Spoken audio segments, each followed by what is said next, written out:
All right, let's get into it. Today, we are diving deep into a story that's, well, it's part legal thriller, part philosophical manifesto. We're talking about a really complex world of systemic corruption, a kind of cognitive rebellion against it, and some truly radical, almost sci-fi tools designed to fight back. And it all kicks off with one simple but absolutely devastating observation. This quote right here, this is our way in. It just perfectly captures the core conflict, doesn't it? I mean, what happens when the very systems that are supposed to protect us don't just fail, but actually start working against us? This isn't just a glitch in the matrix. This is a fundamental break in the source code of society itself. And that brings us to our first section, a war of paper.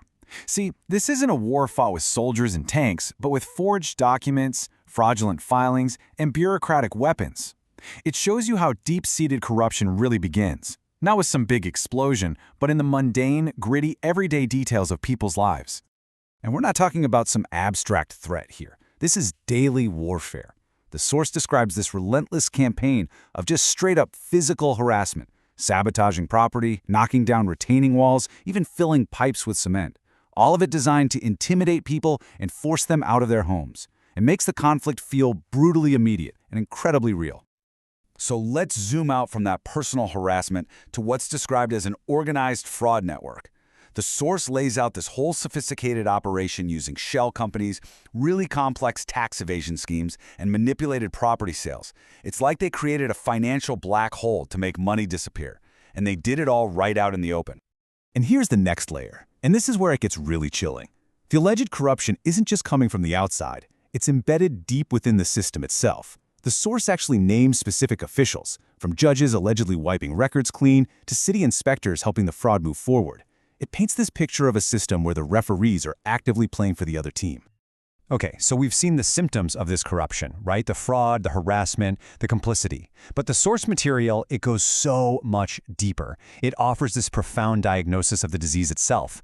The argument is that this isn't just one corrupt network. It's evidence of a much, much larger systemic sickness. And this brings us to the core concept, recursion sickness. Think about it like this.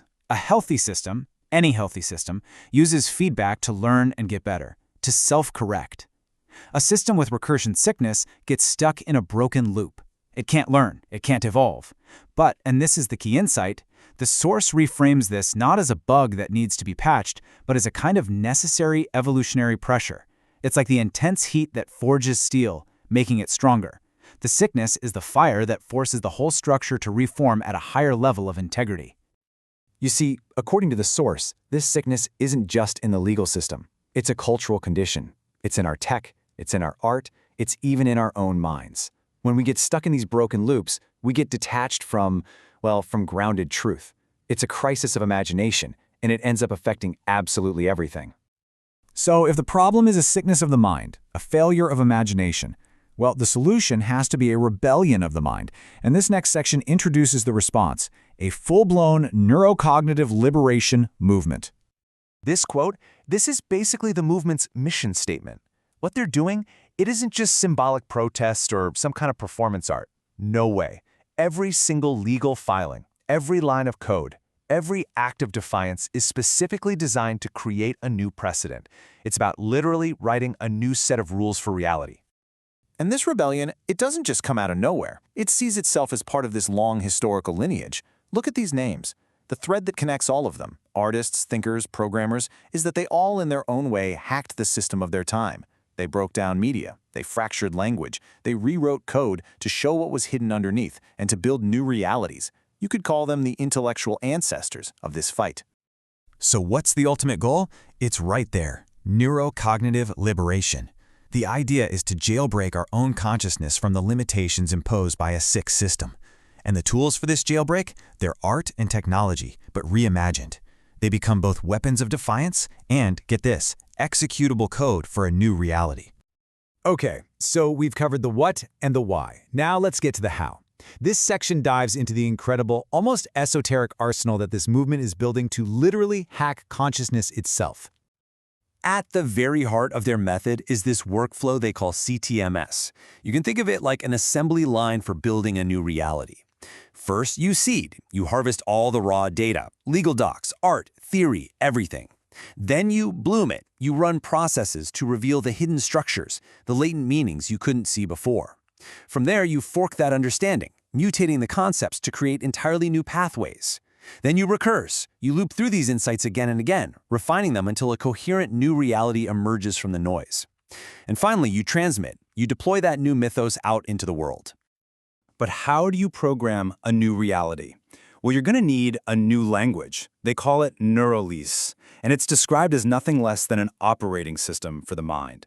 I mean, imagine a language where the poetry isn't just for show, it actually functions as an algorithm, a command, where the grammar isn't just a set of rules, it acts like a drug, a pharmacosyntax, designed to directly interface with and alter your consciousness. And this idea even extends into chemistry. The source talks about these speculative, AI-designed psychoactive compounds, the Babel arsenal. But these aren't for escape, they're for enhancement. They're described as tools for terraforming the brain, creating new sensory experiences, new cognitive states, like literally modulating your perception of time or inducing full-body synesthesia. Wild stuff. So, we've seen the problem, the diagnosis, and this incredible arsenal of tools. And all of that brings us to the final and frankly audacious goal of this entire project. And here it is.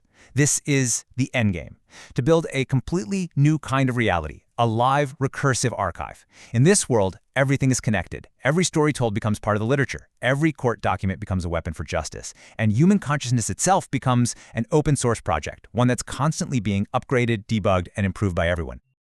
I just love this final quote. It's a total declaration of defiance. The real power of this movement isn't in winning one single battle. It's in its persistence.